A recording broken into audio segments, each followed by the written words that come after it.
Okay, well, let me kick off with, we're here at MWC 2026. So let's start off with MWC. You've released, as you usually do, for Lenovo, about 7 billion products.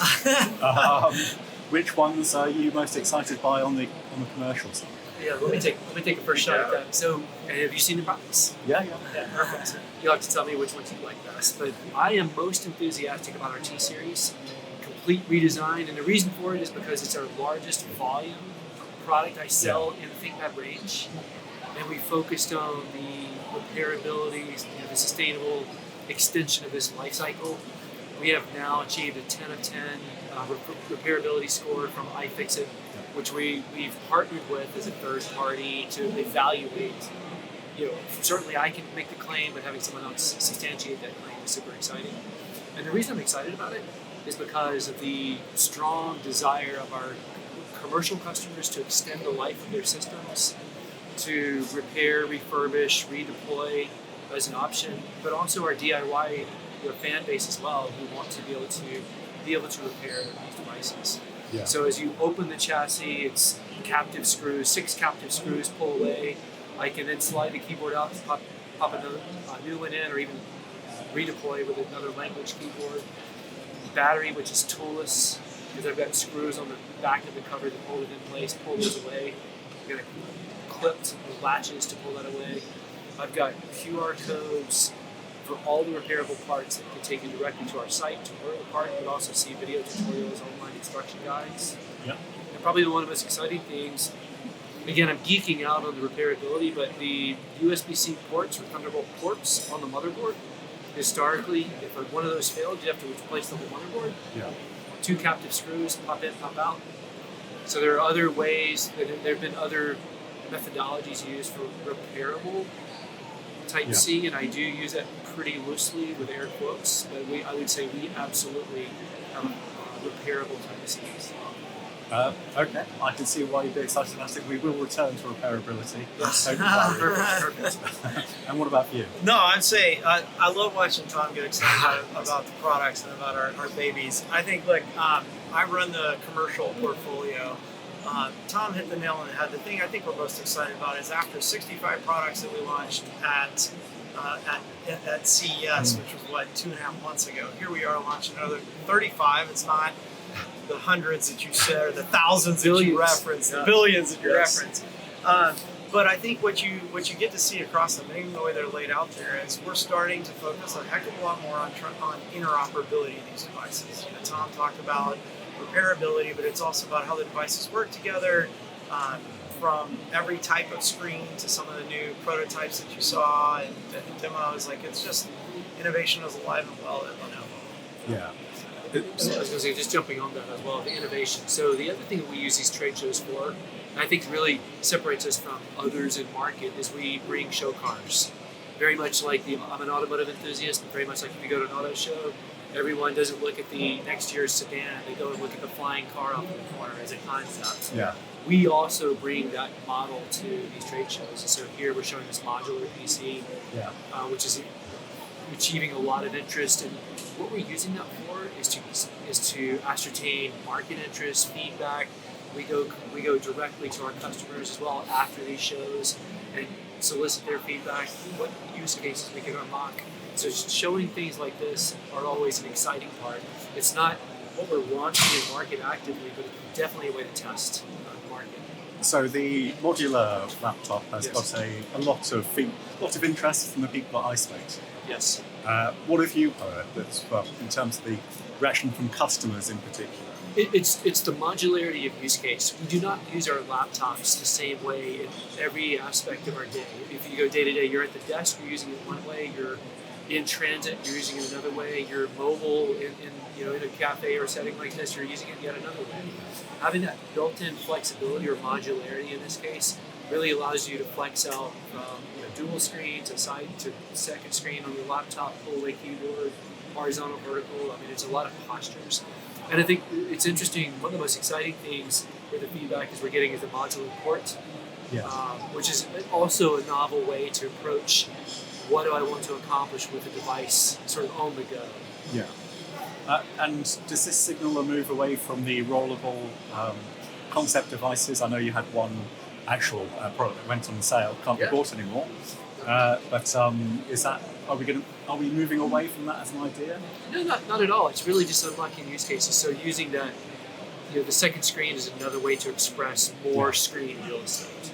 And so that's historically, and actually at the show, we've launched a companion USB-C screen that you get the M16 out on the show floor, which you can carry as a second screen. We know fundamentally you drive more productivity if you go to a second screen. Yeah. So now, whether it's a rollable, a foldable, a rollover, a dual screen, there's different ways to approach this. But this is just another way to test market interest. So one thing I will say is I'd love Lenovo to actually commission some research to find out whether, or to prove that what you're saying, that a second screen does improve productivity, because everyone kind of thinks it and says it, but I find it very hard to get stats. But so that's a by the way. So I know, Steve, it's part of your role to get out into the market and find out what people want from their laptops. Right. And so is this modular design part of that? Is giving them what they want? Or? I think what people want is optionality and choice. And so part of why, back to like the joke of the breadth of the product line, it's what our customers want. They want choice. And so whether it's modular or whether it's thin and light, I mean, I think if you really get to the fundamental, what, the tried and true worker, they want a functional device that is snappy, is responsive, is power efficient, but increasingly their device is part of like an expression of themselves depending on what they're doing and where they are. And the fact is that compute now in this modularity concept, you could even think that those pieces that you could modularize, they could all be smaller computers or PCs in and of themselves. And so the spectrum of compute, that's what our customers want from us. And that's what you see. That's why you see us innovating across so many different so many different form factors and types of products. So one of your former rivals, Qualcomm, not really a rival, but anyway, they brought out the X2 Elite that's coming soon, and I'm hoping that we'll see several products based on that in the Lenovo commercial line. Right outside you do. So it's our T14S, which is one of our flagship lines of product we have. Back to choice, we have a broad swath of Silicon University, so we have Intel, AMD, and Qualcomm in that chassis. Yeah, but that's the X1. X2, sorry, the T14S. The T14, driving the X2. So that's got the X2 inside, okay. So have you got the Guardian technology working yet? Are you familiar with that? I'm not. So I don't worry, I won't. I'll go down that. Now I'm curious. Very briefly, Guardian is built into the X2 chipset, and the idea is to offer out-of-band management. Sorry. So we have out-of-band management. Yes. Yes, but this is we're using it. We're deploying that in a separate way. On the Qualcomm line laptop. So I need to check that. Okay.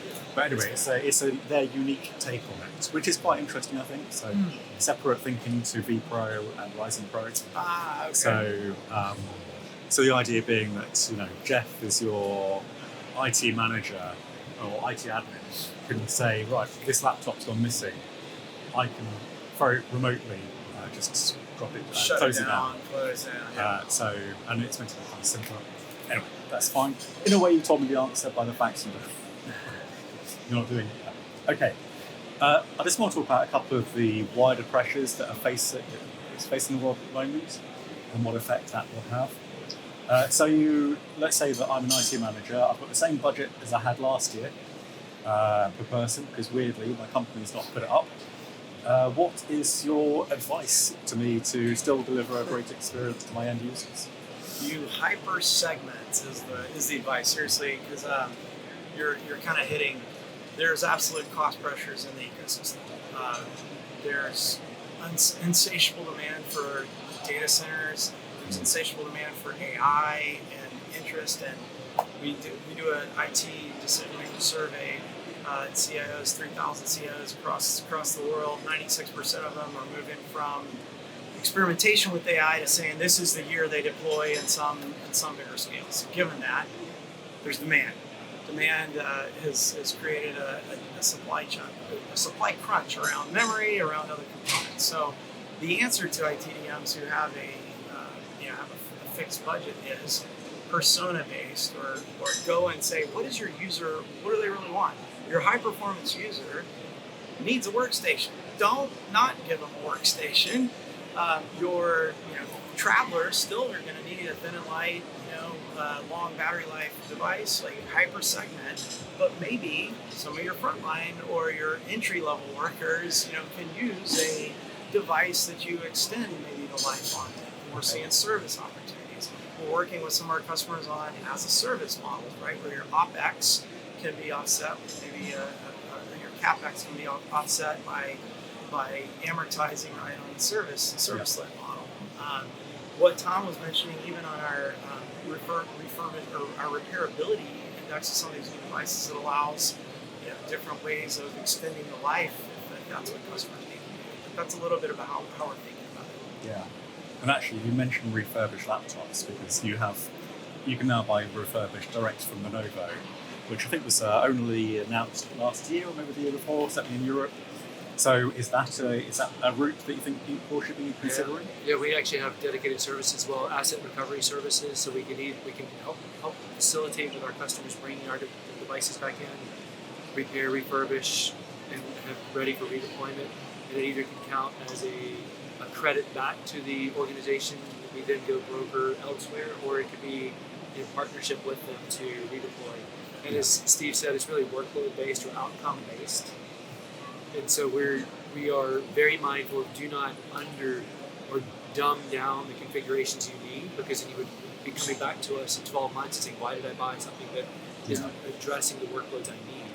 So are you particularly talking about going down to 8 gigabytes of RAM? Yeah, just like exactly. Don't step down like that. It's the wrong direction. That's our biggest caution, is like hyper segment. Like one size fits all in an environment is simple, but it's not. I think that's impractical. And in an environment where fixed budgets are what they are, there's different ways to address user needs. And I think Tom and I both agree that the you're going to regret if what you do is go to the least common denominator, you're going to regret it. It's better to hyper segment. We're not afraid of. There's use cases where your intern over the summer might be on a refurbished PC and they're going to have a good enough experience for what they're looking to do. But you have to analyze what the people are trying to get done, what workload. Yeah, and it sounds so simple though, doesn't it? Just to analyze it. And how do you actually analyze what on earth people actually need? Well, that's it's a great question, and there's all sorts of telemetry tools. One of which Lenovo has our Care One platform, we call it. It's a way in which we actually can analyze or let IT decision makers, it's their data or the enterprise's data, but you can actually see and monitor use case. What are people doing? How it's being used? What devices? Like what's the workload? What is the architecture doing? But then what applications are they using? Yeah. So that gives them insight then into, and we work hand in hand with them. We actually have again a service where we will walk them through steps so that they can get a more data-driven way of segmenting their population. Yeah. So what you seem to be saying is basically this is the time to really invest time before you buy and think very carefully about it. Okay. And what about because there is a crunch happening, because there will of course be several companies, organisations weaning themselves off Windows 10 still. Is that having an impact on what you're seeing, what you're speaking to customers about? Yeah, I think there'll be a long tail. I think the Windows 10 into service is by and large in our user bases. The transition's begun. We're well over the halfway mark, if not 2/3 plus into the refresh. But there's going to be a long tail in that, and so it's an opportunity. Do we know what's happening at Lenovo? How many people are still running Windows 10? Inside Lenovo's Yeah. walls? I don't know that I have that data point. I would think we were. I don't want to comment. You're recording me. Yeah. You're recording me. I don't know, Jeff. Maybe we can follow up. As a worker bee, I think we're done. I think we transition, Yeah. right? Yeah. I mean, but I don't want to be on record with bad data, right? So I'd rather say I think we were early. Okay. And still sticking with wider trends, is there stuff that people are asking you for that you can't yet deliver that you would like to deliver to them? In terms of form factor? In terms of everything. So I'm talking about when you're in unique positions because you go out and speak to the Fortune 1000s and whoever. Yeah. And is there something that is okay? Down the line, I will be able to give you that. I can't do it quite right now. Well, I would say just one of the trends that we've seen over the past several years, 2 to 3 years, has been the sustainable efforts that we put forth. 2 years ago at MWC, I launched a redesign of our T-Series at that time. We had partnered with iFixit. We achieved a 9.4 of 10, so we had to declare a 9 of 10. But I went back to the drawing board 2 years later because our chassis typically last for 2 years. I said, first of all, I want to go drive a 10 of 10, but let's go validate with our customers where they would like to see, like what's that last mile we can go chase. We also have our own repairable or service-led data. So USB-C ports were one of those, but we needed to find an easy way, repeatable way where you could actually do that repair. Yeah. So that was part of that redesign. But the sustainable delivers in 2 ways. It's the repairable, refurbish, redeploy, but it's also the carbon footprint. Because the biggest carbon footprint is the front end. If I go develop a product, the longer it stays in life, reduces the overall carbon footprint in aggregate over the years. And that helps lead into our customers' requirements, which is reducing their overall footprint as well. It's just kind of twofold. I would say that's a great one. I think the other one that customers ask us for is interoperability of the devices that we bring out. Because the portfolio, the P&L that I manage goes from PCs to hardware devices that attach to software that attaches to even solution-oriented things that we'll put them all together in. And there's sometimes just because of the development cycles, these teams sometimes work in their own swim lane. How do you make these things interconnect easier? And to answer that, and some of the journey that we're on, you probably saw here, we talked about Lenovo and Motorola Kira that we launched. We think there's a potential of a layer across the devices, a software layer that we get excited about. It's going to take a little bit. This is one that I would tell our customers. We are on a journey. There are some easy ways of standard cycles of firmware updates and things that Tom has done in the background to get us all on the ThinkPad cadence, which sets the benchmark for enterprise. But I think over the long haul, you're going to see a lot more ability of interoperability with what we view as a software stack that can go across this. And then you'll have APIs that you can plug in, and you can see what we're trying to do to play beyond the device role and get ourselves into an ecosystem enabler. I think the problems that most people will have with that, it still feels quite intangible in terms of the benefits to me. And when you're talking about interoperability, yes, are we saying I want to be able to continue editing that presentation on my tablet, on my phone, or are we talking about something deeper still? Well, Kira tries to address even deeper. I'd say at the foundational level or the easy level would be what you just said. Yeah. You're on one device, it wakes up, it already knows that you're working on the next device, and it keeps going. Whether it's your phone and you're on a messaging app, and now you're on your PC, it's just seamless transition into there. We have that capability today. It's not as seamless and as easy as it should be, but Lenovo Kira goes a step further, which is, these devices are learning and seeing. They have contextual awareness of us. So provided we give them permission. Obviously, everything permission granted. There's some things you may not want it to have permission to do, but permission granted. Imagine now it's not only learning you on what you were just doing, it's already suggesting and getting into to much more value-added kind of things on your behalf, acting as agents on your behalf. I mean, that's ultimately the vision. That's why I say I think what I get asked for is interoperability in a way that you can know me, understand me, and make my life easier. That's ultimately what we want for these things. Yeah. Okay, so let's try and translate that into the everyday life of someone in 5 years' time. Everything's worked out, all your dreams have come true, the hardware's there and the software layer is there. What's my day look like? It's going to be, how is this actually going to help me? What's the use case? Well, let's talk about your day. If your ecosystem is aware of what you're trying to accomplish, where you are, what you're doing contextually, then it should surface the appropriate scale and size. I'm going to make you go really, really concrete, specific, Sure. rather than You're writing an article for PC Pro. away from my come job. on, it's your day. It's your day. It's your day. So, like let's go for a job of an IT director. IT director. Yeah. So one of the things we've been working with our IT directors is the predictive proactive stance of these devices. So let's just take that. The IT director is in charge of managing, deploying the fleet, keeping the health of that fleet, the uptime, at 100%.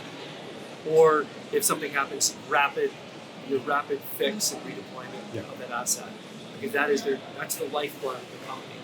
So the more predictive, proactive we can surface to the IT admin, and then things that we can proactively take care of for and on behalf of, even stronger. You still have that human in the loop, because if we were to say surface a driver deployment across your entire fleet, there's going to be a human in the loop that says, I need to go test that. But if we can do a ring fence, a ringed deployment, and you've got a sandbox you can first start, there may be a proactive step. 5 years from now, proactive drops into that ring and then reports the health of that deployment to the IT, which then allows them to go to ring 2, ring 3, etc. So the telemetry that we have below the OS that we can surface up, but then above at the orchestration layer, that pane of glass that the IT admin is looking at, if we can monitor and bring in the intelligence to that scale, that's in that. Actually, it's inside 5 years. It's inside 3 years. That can happen. Well, I'll tell you a very specific example, Bill, in what you said. Okay, your ITDM, the worst case scenario is the CEO's laptop goes down and crashes on him or her. Before it crashes, it's read, hey, this is running at 96% CPU capacity. It either shuts an application down in the background proactively because it's already digested and it said, hey, FYI, I already shut this thing down. If you get, or worse, it's already, let's say you're already beyond it. Something's going to happen to the device. Imagine it's already opened a service ticket. Someone is already delivering, saying, hey, your laptop's about to fail. Here you go. It's right back in your hands. Just as this is the vision of hey, this thing is getting ahead of things that will happen. That's an example in the workplace. You can get into consumerization things of maybe it's writing emails that you've already kind of thought of, or something that you thought of yesterday as you wake up in the morning. It's reminding you of something that you immediately forgot. And these use cases sort of exist today, but they're a little kludgy and clumsy. And if we could pull it off, and a dream would be that what you did yesterday is already known. You're waking up, and it's helping you through the day. And it's really freeing them up to work on strategic projects, not the day-to-day or the mundane. But always with that KPI of that 100% health of the fleet. So I'm going to put a reality check in here and point out that Lenovo does not own the whole ecosystem in a way that Apple does its ecosystem. So how on earth are you going to do all this when you're working with other people's hardware and software?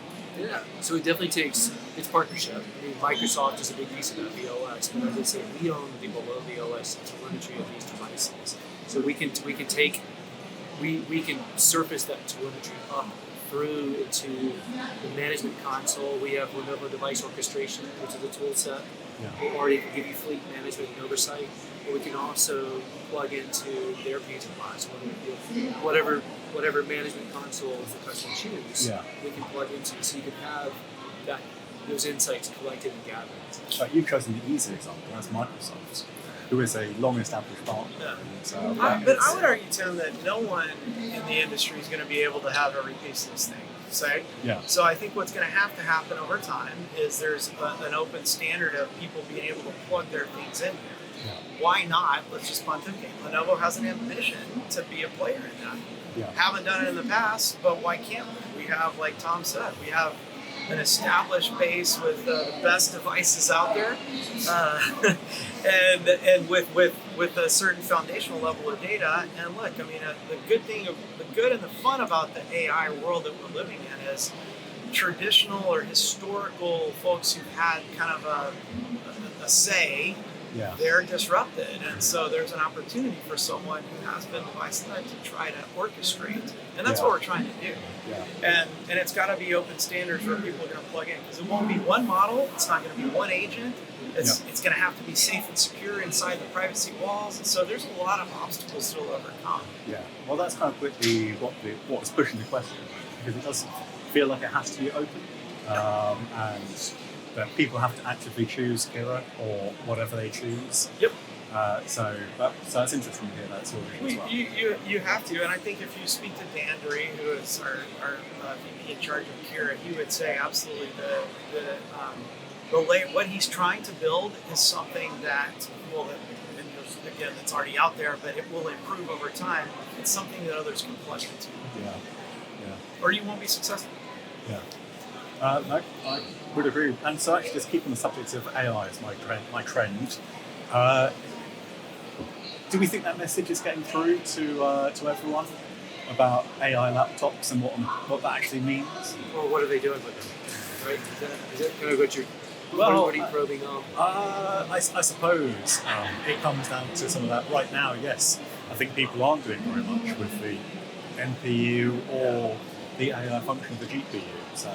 Well, I would say this because I came from a different spot in the industry and was able to observe what was happening. And from my vantage point, we, the industry, did what this industry does all the time, and we defaulted into talking about speeds, feeds, and architectures, right? No one should care about what an NPU is or does, except maybe some of your readers, because they really do care and they want to understand what's happening. But the end user and people using this shouldn't care about what a GPU, CPU, NPU does. Yeah.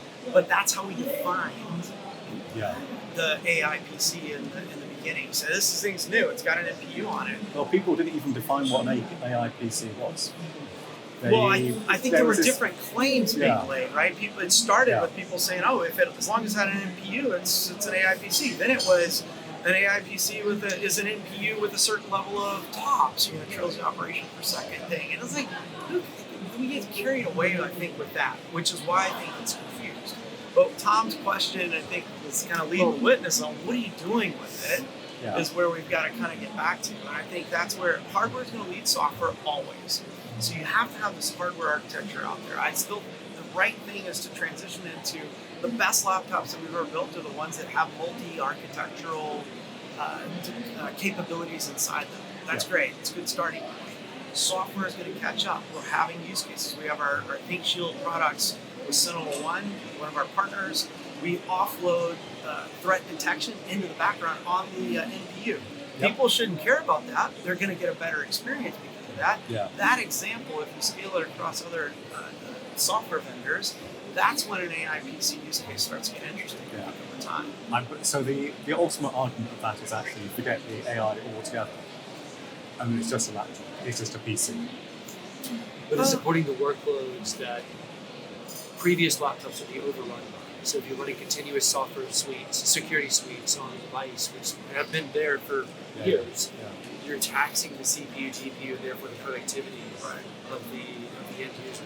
No, absolutely. But I mean, from what I'm arguing is that it's irrelevant to an end customer who doesn't know about the architecture. That's the whole thing, speeds and feeds underneath. But the productivity that you're getting from the device because of that architecture that supports that way. But I think this is actually more of a discussion than an interview. It's good. But I think the problem comes because there's no visible improvement to my battery life is better. But how on earth? But who cares? How do I know it's because of that? But I'd say when Lenovo started, and this was why led us internally, very regimented team. There's going to be industry definitions around architecture. Great. We said it had to be. We added a few elements of that, of which are still not in full scale, but a couple of them were. Needs to have local knowledge base, a personal knowledge base, so that it actually is following and understanding you. Not all of them have that today, or we're not using it that way, and it needs to be secure. We also said it's got to be running some form of a large language model locally. Yeah. That's where we think it becomes a bit more transformational, right? Yeah. You're today, I don't know how you use AI. We all use different flavors of it. It's probably accessing a lot in the cloud. Over time, not working. It's going to be it's costly already for those guys. That's why the GPUs in these data centers are going to cost a lot of money. But also over time, if you think of a multi-agent world, they're going to come down onto the device. And at that point, I think there will be a different or a more compelling use case. But this is something that's going to happen over a multi-year time. Yeah. We're in this figment of right now. It's like we're building it out. Yeah. That's my idea. Even in that moment, to the end user, it may or may not be apparent because we're talking about a hybrid architecture. Yeah. Where you're going to have an orchestration layer that's driving locally when it can, but going out to whether it's a private data center or a public cloud, depending on enterprise versus consumer, you may not know. And to the end user, do you care? You should. But there's a cost to that as well. There's a cost of migrating out of the cloud down to the client.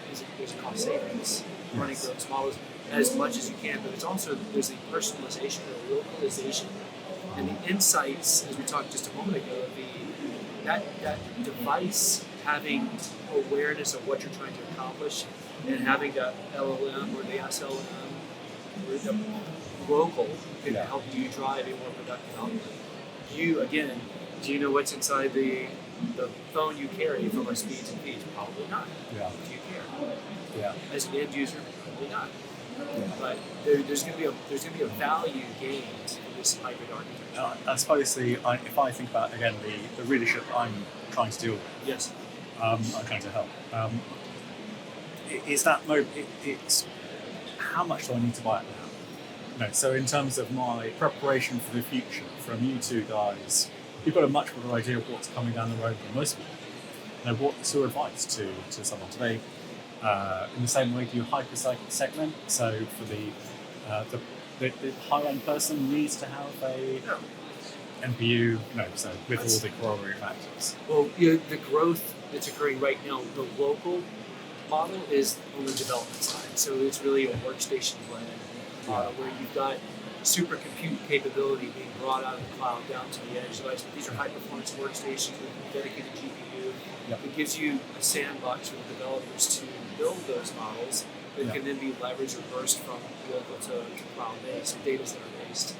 So I think that's where you see significant growth. The hyper-segmentation or personalization, you're not seeing it on the client yet. To the effect that you need to say, I'm going to deploy these, I'm going to leverage that NPU, GPU, fabric. However, as Steve said, the hardware is in front of this. The market is established around. I mean, every device I ship in the portfolio is a quote unquote AI ready. It's ready to go. It will intercept the software packages as they come. And as you said, we've been leading with like the Sentinel ones, where we do see high value and continuous workload being migrated to the NPU. Yeah. Again, the end user, not that exciting. It's not sexy, but it's just a reality. Taking advantage of the fabric, the architecture in a better way. I think the good news is already today, maybe some entry kind of, I'll call them like education or public sector deals, maybe they're still not AI ready, if you will. It's the tradition is the architectural definition. But soon enough they all will be. Right, 27 plus beyond, I think everything that's coming out will be AI ready. So you don't have to worry about it. It's going to be ready anyway. But I do think if I was advising, there is going to be some. My parents were buying a PC today. I'd say, what do you want to do, Mom and Dad? They want to get online and send an email. In a Chromebook is fantastic for that. So go buy that. So the same applies. It's almost the warning is don't over-specify, guys. That is, don't over-specify, but don't under-specify. That's our caution to our customers, is making sure that they are making more informed decisions. Very conscious about it. Okay, so just a couple of things that I haven't covered so far I'd just like to. Net zero, by 2030. I think that's correct still for Lenovo as the aim. What was that? Net zero by Net 2030. zero. Yeah, net zero. Yeah. How much is that playing on your minds when you do what you do in terms of leading the product development and leading the whole division? Yeah. From a product development perspective, it's 100%. I mean, we're absolutely focused on more efficient development models. The beauty of Lenovo is we own manufacturing, so we can see it end-to-end, manufacturing through logistics, our packaging, the pallets per box that we can build up on our shipment, the use of sustainable, more carbon neutral materials, the processes we have within manufacturing, but also then extending the life of these devices. So all that effort on the repairability is part of that, our contributions to driving to a net zero. As well as some of our services that we talked about, the replacement service that we offer, but we have lifecycle management where we try to help our customers through that, including even helping them contract carbon credits and things of that nature. So it's very, very important to how we conduct business. Tom talked about how then we make our products and then how we help our customers. Is it still a factor for the companies that you speak to?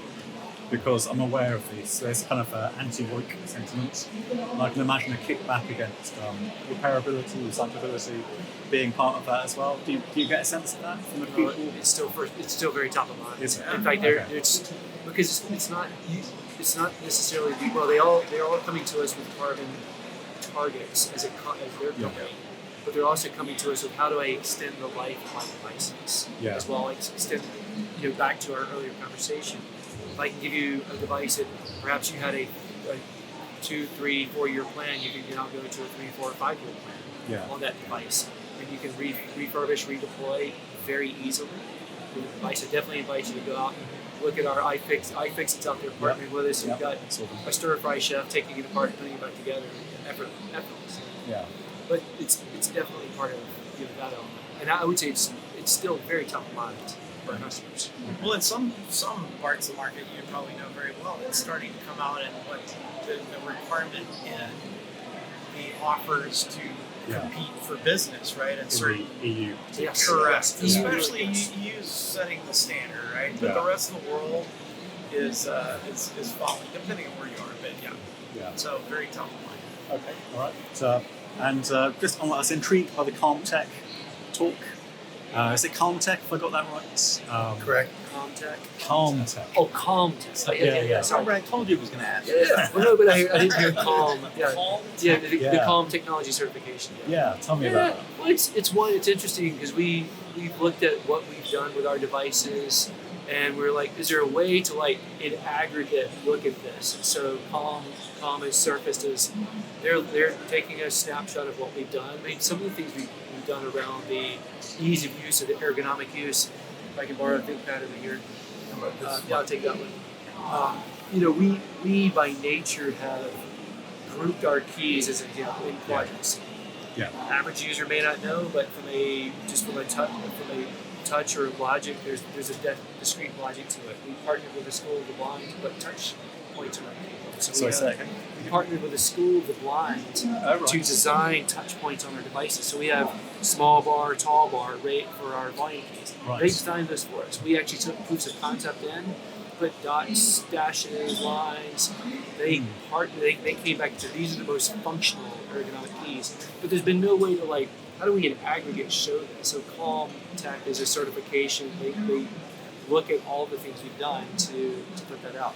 Okay. It's arguably it's a way to just in aggregate showcase these things. So it's like an iFixit, but to a degree it's a third party. Yeah. But we weren't. There's a lot of this the usability we've built into our devices. Yeah. And I would just say one more thing about that. We've partnered with Microsoft on this to drive it as an industry standard. So we want to make sure that we are not doing something unique. That then someone else is going to do something else. I want the planet to come to a keyboard and see a small bar, tall bar, as an example for volume down, volume up. Yeah. And Microsoft isn't aligned with us.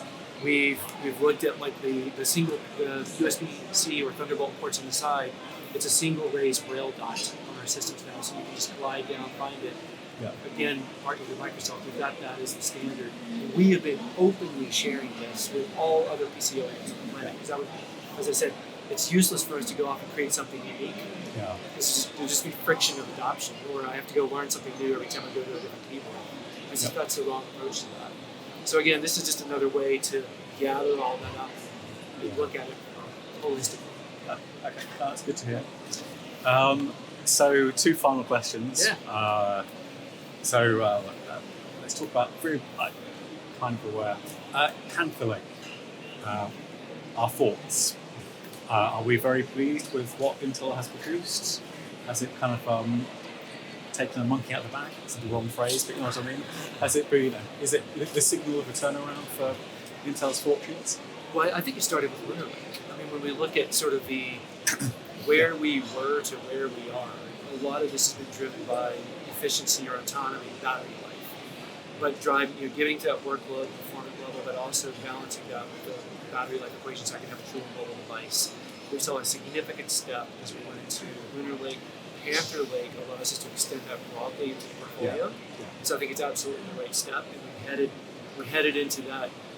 We're going to get to the point very quickly where battery life is sort of a check in the box. You don't shop your mobile phone for a battery life statement. There's wild claims, 2-day battery life. Yeah. We don't plug in our phone at night. Yeah. We don't travel for 2 days and then let it burn out. I think we want to get to that same motion where I can pick up my laptop, I use it all day, I plug it in at night. Yeah. And check that box, you're kind of taking that off the table as an objection. Then we focus on other areas to improve. And I think that where Panther Lake is arriving has helped us get to that. Yeah. I'd say it's a great product, but we're going to offer breadth of choice to all our customers. We've got a lot of great products in the portfolio. Panther Lake's one of them. Yeah, that's very diplomatic, isn't it? And just finally, actually, for you, so I think it's just over 2 years that you've been here. Lenovo as a cultural phenomenon, American Chinese company. How have you found it? It's been incredible. It's a great question to share. I usually share with perspective. It is a unique blend of global, local might. I worked in a company that was West Coast based for a long part of my career. Yeah. Everything rotated around the West Coast. Time zones, who you needed to be politically connected with, to what was setting the tone. That doesn't exist at Lenovo, and in a good way. It is decentralized in terms of even leadership where we sit. We operate, like I said, in 180 plus countries, a very distributed supply chain, but also in the cultural elements. We hire local people, so you're like our staff. I think a cultural representation of our staff. There was only one other place in a role that I had when I ran Asia Pacific Japan, because of the nature of every country is represented. When you have a country manager from each culture, that was very diverse. This is unique as well as Lenovo, and I think it's what makes us great. We get to play in different ecosystems. We learn from one another. Sometimes it makes the culture, maybe a little. We go a little bit slower than go faster, because you're working through just communication differences. English as a first language is not real for everyone, and so even that element. But tell me another company where you're going to have an engineer from Japan working with an engineer from China speaking in English, talking about technology. Like, it just doesn't exist. It's pretty cool. Okay. A good spot to end on. Thank you very much. Thank you.